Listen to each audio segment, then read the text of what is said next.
So this is day 6 of our Peru Great Divide trail adventure. Whoa. This is absolutely beautiful.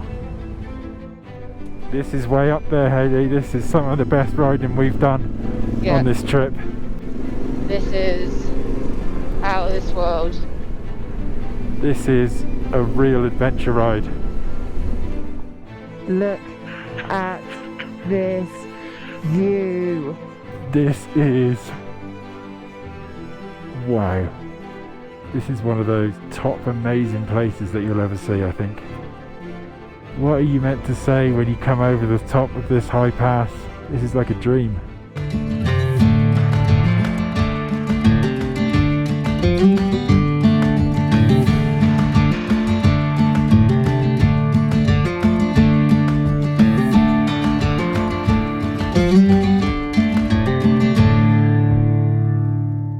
So we're in this town of Huancavelica.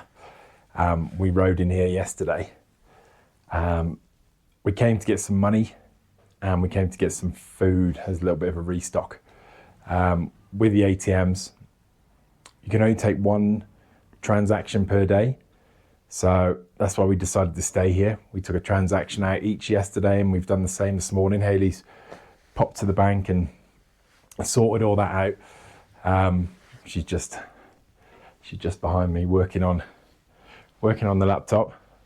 We just had a little breakfast. She's not finished yet. She thinks I'm taking it away from her.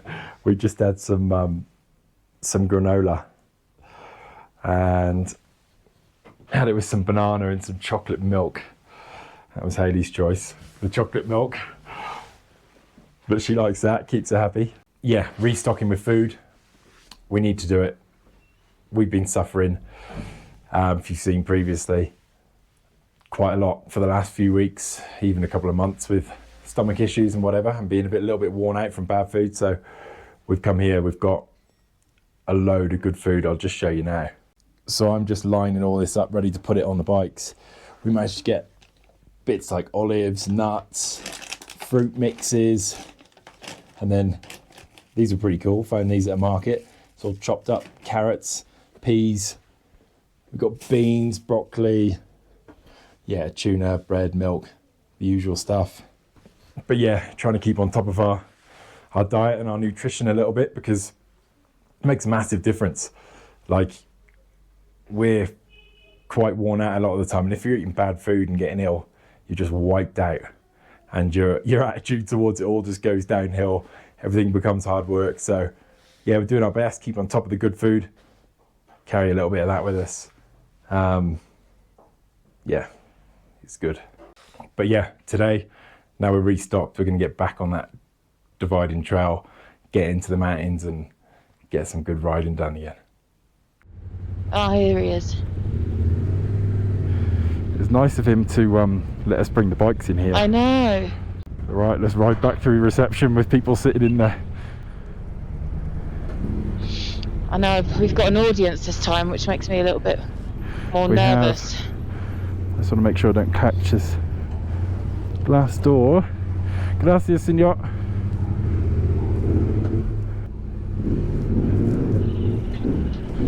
And I'm out. How are you getting on? Can't see the road. Okay, after this bike you could go. Go on. Well done, Hayley. Gracias. Oh, look at those kids dancing. Oh. Dancing is a big thing here, isn't it? Oh, it's such a big part of their culture, of all ages, from as little as those guys.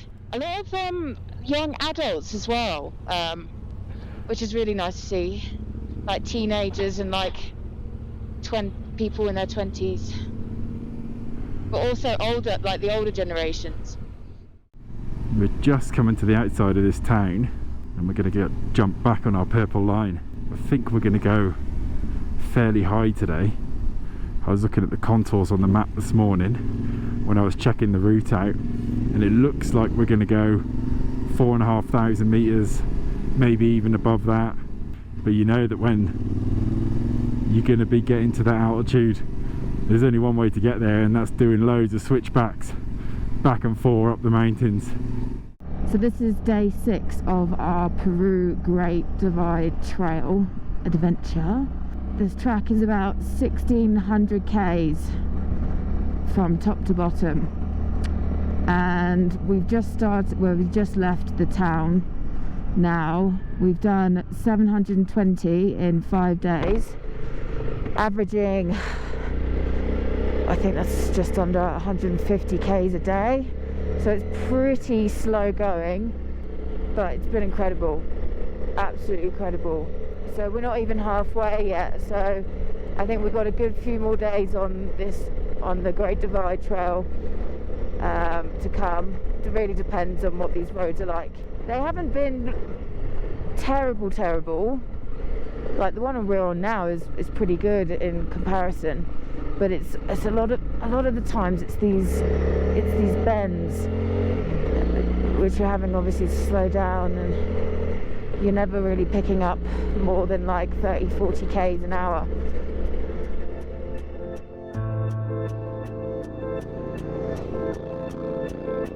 It's Howdy.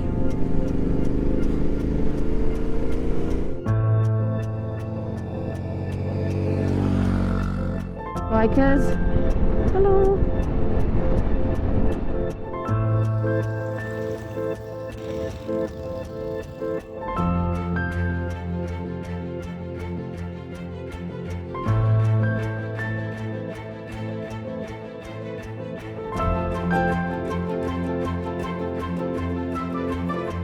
Nice as that.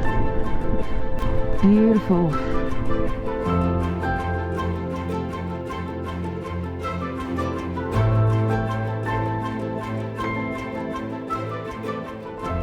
So we were just going to ride down this beautiful lake, and we have had to stop because it starts getting a little bit gnarly down here with these ruts and very uneven ground. So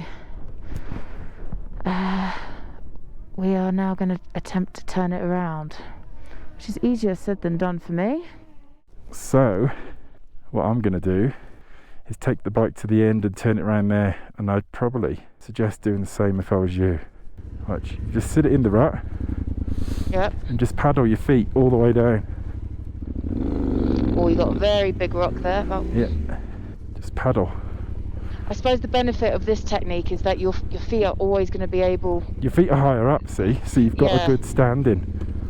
You can come to here, and then when you see the rut disappearing, get out of it, come to the end, and then do your little spin around technique. Ah, you made that look so easy. Why didn't I think of that? And then are you going to ride up the rut now? No. Oh, get out of the way then. I'll ride to here. Yeah. And then I'll cross the rut, and then just like that. I put $200 that I'm going to drop this bike. I'll come with you. Make sure it's okay. It's alright. If I drop it, I drop it, innit? As long as it doesn't squish my food. Matt's moved the rock that's on the left, so I might not do rut action.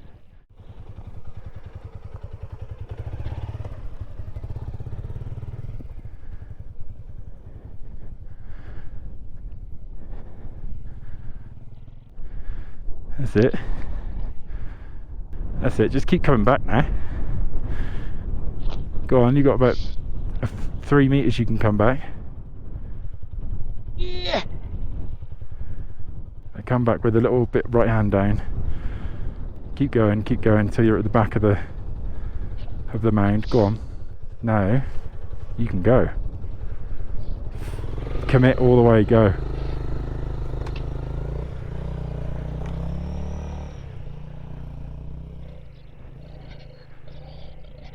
Perfect. Yeah, boy.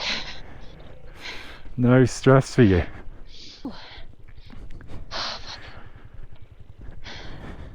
What's the altitude? I'll tell you when I get to my bike. It's high, I know, I'm feeling it. I'm feeling it, yeah. I'm puffing and panting just from walking. Oh, God. We are at 4,626 meters. Okay, that's why. Yeah. I always have to figure out if it's because of the altitude or if I'm extremely unhealthy and unfit. Are you ready to get back to the trail? Yep. Okay. So.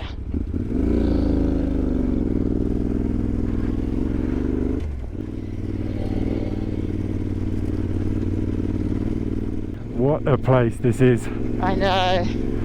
It's brilliant. It's just a fantastic trail to follow. Like, whoever's made this Great Dividing Trail route and put it into a GPX file has put a lot of work into it, and they've obviously ridden it on a mountain bike, 'cause it's a mountain bike trail, and worked out the good routes, and it's just so good. I can't believe we've done just shy of 780 k's and that we're on day 6 of the Peru Great Divide Trail, and just how vast and barren this landscape is. I didn't picture it to be like this in Peru. You know, the only major town we went to was the one we went to yesterday, and that was after day 5 on the road. But apart from that, you've got just these little tiny villages that I don't think has more than like a couple of hundred people, some even smaller. It's just incredible. And this trail just takes you on the most remote part of Peru. It's very, very cool to ride through and to experience. So we've just made our way down a valley, back up another one, and now we've come to the top of this hill. Look at this view. Look at that. And I think this is going to be a good spot for some lunch. The road keeps going down there, you can see it going down the valley. We'll end up tracking down there, so while we're here we've got a good view. Let's have some lunch, shall we, Hayley? Yeah. Your favourite word? Oh, let's do it again. We did say the other day that we are not eating meat indefinitely because we were feeling so crap. But we saw some packaged cooked meat and we were both salivating, so we were like, okay, this will do. So got that, and we all, oh yeah, got cheese. Haven't found cheese in ages. So cheese and salami sandwiches.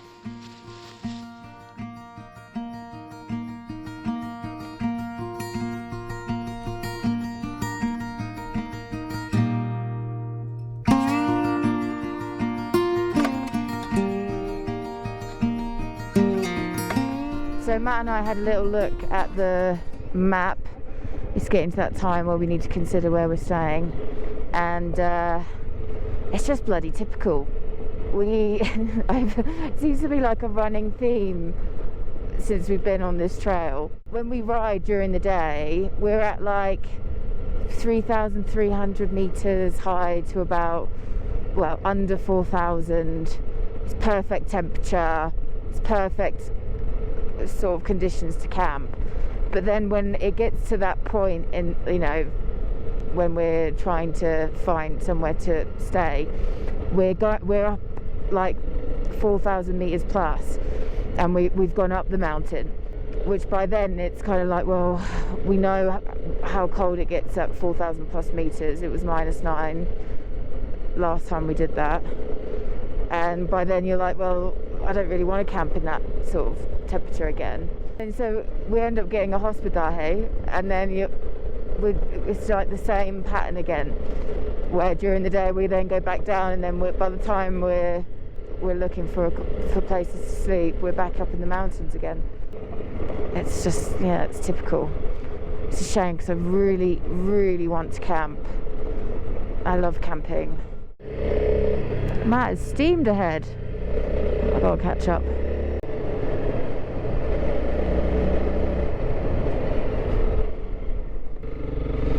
There we go. It's trying to lose me. He's not getting away that easy. Alright, so we just pulled over to check how high we're going to be for the next hour and a half. 4:36 now, sunset is 5:50, so yeah, about an hour and 15 minutes it's going to start getting very dark. Our main concern is being at this altitude. We're at 4,600 meters now. Our main concern is being up here at night. It's going to be seriously cold. It'll get well below freezing. We've just heard some thunder, there's bits of rain. It's not going to be a pleasant place if we try and camp up here tonight. We have found some accommodation which is 60 odd k's away. We'll see if we can get there. If we can get down a little bit in altitude, we'll camp, but if we're staying at this altitude, we'll try and get to that accommodation and stay there. So yeah, it's a little bit of a race against the clock and the light now. Let's see how this next hour or so plays out. There's a little bit of rain up ahead. I think we might be riding towards that. No, I don't wanna. You can already tell it's getting a little bit fresh in the air. Yeah. The temperature has just dropped 3 degrees in about 2 minutes. Oh wow. So I pulled in. I couldn't take my hands anymore on my left hand. It was starting to burn and get really, really cold. And we've probably got another hour or two left. It's only going to get colder. So I dug the winter gloves out of the bottom of the bag. This is Hayley's. Hayley made me. She said, just pull in. It'll take 5 minutes and you'll appreciate it. And I'm sure she's going to be right. I'm always right. I won't go that far, Hayley. I'm giving you some praise, but I won't go that far. You're as good as your last. Okay, you ready to go? Yeah. Okay, let's get this done. We're having a little bit of a panic because we're actually off route from the GPX file. Now, I don't know whether this is a new trail, but we think we'll catch up with our route if we keep going this way. It's pretty cool riding through all these rocks and these boulders. It's incredible. With this road that's just cut through the middle of it all. Look at that. These rock formations are something else. What a place. It's just a shame that we're a little bit panicking about the time. Yeah, like and if we got here like an hour before, this would be... Oh, you'd be loving it.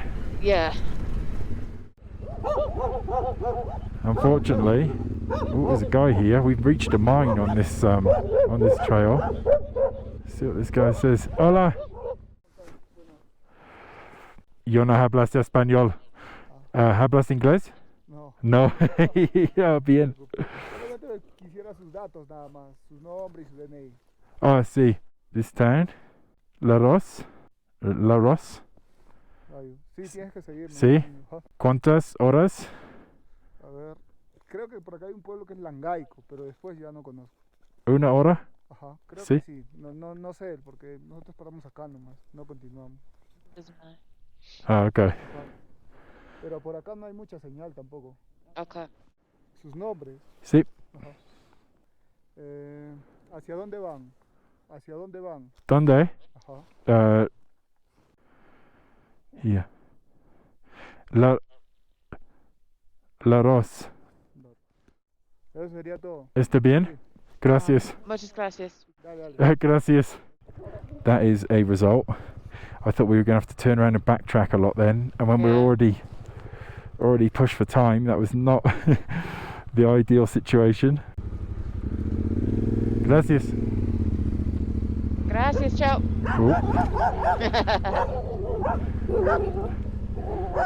God,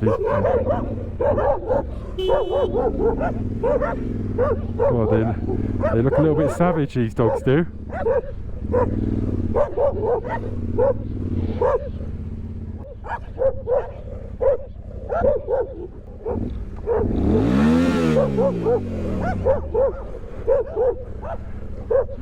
They are not giving up.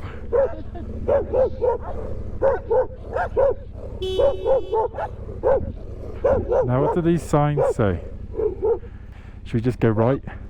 Yeah, I think right. I think we go right. Okay, let's go. Yeah, we lost the dogs. Well, they've got a football pitch there. Oh. They've got all these little mine entrances here, all the little shafts. We're just being treated to the last bit of sun coming through the mountains with the clouds. It looks pretty spectacular.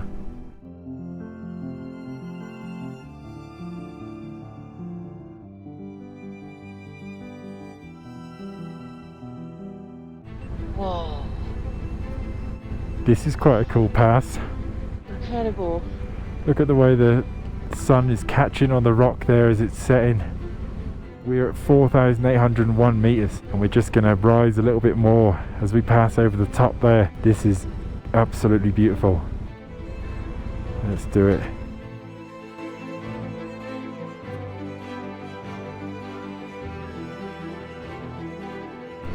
This is way up there, Hayley. This is some of the best riding we've done on this trip. 1000%.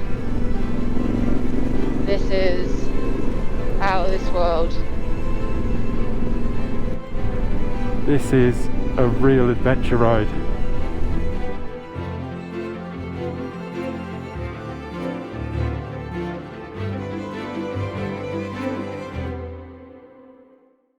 Look at this view.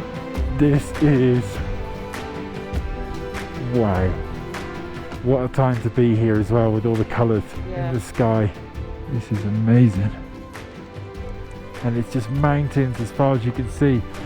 And in the far distance they're all snow capped as well. This is one of those top amazing places that you'll ever see, I think.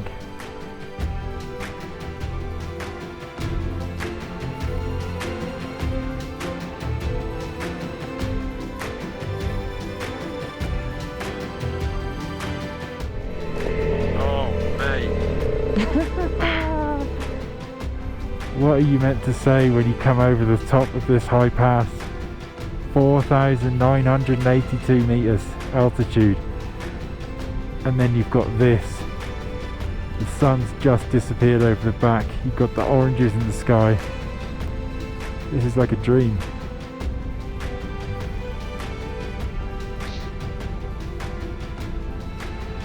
Okay, should we start the descent? Yeah. Let's do it.